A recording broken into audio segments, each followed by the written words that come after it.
켈로이드는 아주 작은 상처에 의해서 생긴다 할지라도 시간이 지나면서 점점 커지고 상처의 범위를 훌쩍 넘어서는 경우를 일컫습니다.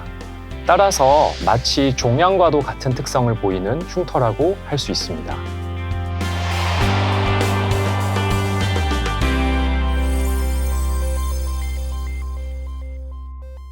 안녕하세요. 서울 아산병원 피부과 교수 문익준입니다.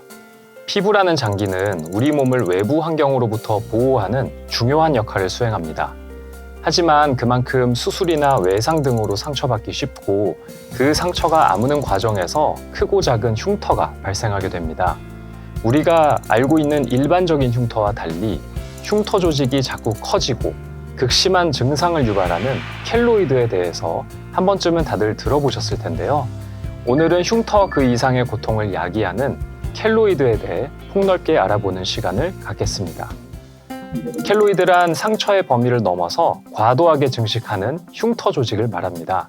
피부에 상처가 나고 흉터가 생기더라도 상처의 범위보다 더 큰 흉터가 발생하는 일은 거의 없는데요. 켈로이드는 아주 작은 상처에 의해서 생긴다 할지라도 시간이 지나면서 점점 커지고 상처의 범위를 훌쩍 넘어서는 경우를 일컫습니다. 따라서 마치 종양과도 같은 특성을 보이는 흉터라고 할 수 있습니다. 병원에 진료를 받으러 오시는 켈로이드 환자분들의 대부분은 예방접종이나 귀 피어싱 등의 아주 작은 상처를 유발하는 일을 겪은 이후에 상처의 범위보다 많게는 수십 배 이상 큰 켈로이드 흉터가 발생해서 오십니다. 때로는 피부에 상처가 날 일이 없어도 여드름이나 모낭염과 같은 피부 질환이 있은 후에 발생한 켈로이드로 오시는 경우도 있습니다. 이처럼 크기가 커진다는 특징 외에도 켈로이드는 다른 흉터와 달리 통증과 가려움증과 같은 증상을 동반한다는 점에서 삶의 질을 심각하게 저해하는 질환입니다. 켈로이드와 유사하게 보일 수 있는 것이 비대성 흉터 또는 비후성 흉터입니다. 비대성 흉터 또한 붉게 튀어나온 흉터 조직으로 보이기 때문에 켈로이드와 유사하게 보일 수 있는데요. 앞서 말씀드린 바와 같이 흉터를 유발한 상처나 피부 병변의 크기와 비교했을 때 비대성 흉터는 상처의 범위를 벗어나지 않지만 켈로이드는 상처의 범위 밖으로 자꾸 확장하는 경향이 있기 때문에 문진을 통해 원인이 되는 상처의 크기를 확인하는 것이 이 두 가지 흉터를 구분하는 데에 큰 도움이 됩니다. 그러나 비대성 흉터와 켈로이드는 흉터라고 하는 질환의 스펙트럼에 우리가 인위적인 명칭을 붙인 것이기 때문에 어디서부터 어디까지가 비대성 흉터이고 어디서부터 켈로이드로 봐야 할지 명확하게 구분짓기는 어렵습니다. 특히 켈로이드의 발생 초기에는 흉터 조직의 크기가 크지 않아서 비대성 흉터와의 명확한 구분이 어려운 경우가 흔합니다. 그러나 다행인 점은 비대성 흉터와 켈로이드의 치료가 큰 틀에서 유사하기 때문에 비대성 흉터인지 켈로이드인지 판단하기 어려운 경우 두 질환의 공통된 치료를 시행하게 됩니다.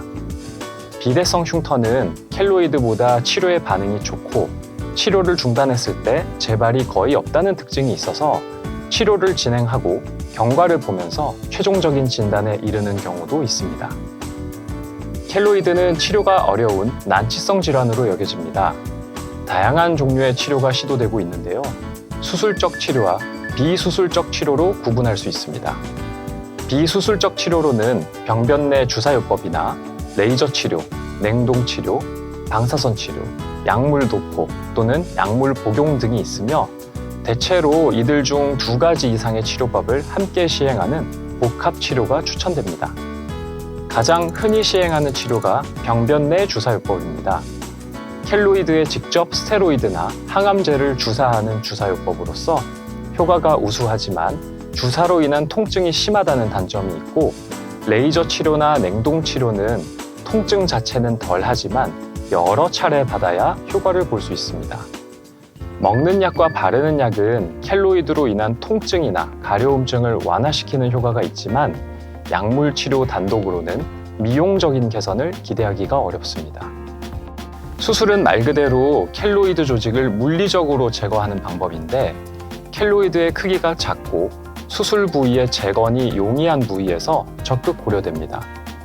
하지만 수술 자체도 피부에 상처를 내는 일이기 때문에 켈로이드의 재발이 빈번해서 일반적으로는 비수술적 치료를 먼저 시도해보고 치료 반응이 좋지 않을 때 수술을 고려하게 됩니다. 수술 후 켈로이드의 재발률은 켈로이드의 위치별로 상이한데 귀에 생긴 켈로이드는 재발률이 높지 않지만 턱이나 가슴, 어깨에 위치한 켈로이드의 경우 많게는 70% 이상에서 재발하는 경향이 있습니다. 따라서 켈로이드의 위치와 크기를 고려해서 비교적 재발률이 낮을 것으로 판단이 되면 수술을 적극 고려하고 그렇지 않은 경우에는 비수술적 치료를 조금 더 오래 시행하게 됩니다. 수술을 하기로 결정을 했다면 재발의 가능성을 최대한 줄이는 것이 매우 중요한 목표가 되는데요. 정교한 수술 기법도 중요하지만 수술 직후에 방사선 치료를 시행하거나 약물 치료를 통해 켈로이드의 재발률을 낮출 수 있습니다. 수술 후 방사선 요법은 켈로이드의 재발을 가장 효과적으로 낮추는 치료로 알려져 있습니다. 따라서 별도의 금기사항이 없다면 방사선 치료를 적극 고려하며 이때 방사선 종양학과와의 협진을 통해 켈로이드 재발을 낮추고 동시에 방사선 치료의 안전성을 높이는 노력을 기울이고 있습니다. 켈로이드가 생긴 이력이 있는 환자가 수술이나 외상으로 인해 피부에 상처가 나면 적극적인 관리를 통해 새로운 켈로이드가 생기는 것을 예방할 수 있습니다. 상처가 덧나지 않도록 수분 드레싱을 시행하고 상처 부위를 보호해주는 것이 매우 중요하고 때로는 켈로이드의 예방을 돕는 약제를 복용합니다. 상처 부위에 과도한 피부 장벽이나 마찰이 작용하지 않도록 일상생활에서 주의하는 것과 흉터 연고 또는 흉터 예방 테이프를 사용하는 것도 켈로이드를 예방하는 좋은 방법입니다. 여드름에 의해 발생한 켈로이드의 경우 새로 생기는 여드름이 있다면 적극적인 여드름 치료를 통해 켈로이드의 씨앗이 생기는 것을 차단하는 것이 효과적인 켈로이드 예방법이 됩니다. 오늘은 켈로이드에 대해 알아보았습니다. 켈로이드는 미용적인 문제를 넘어 삶의 질을 심각하게 저해하는 질환으로 적극적인 치료가 필요합니다. 흔히들 켈로이드는 치료가 안 된다고 알고 계시지만 켈로이드의 증상을 개선하는 것은 물론이고 미용적인 개선도 이루어질 수 있습니다.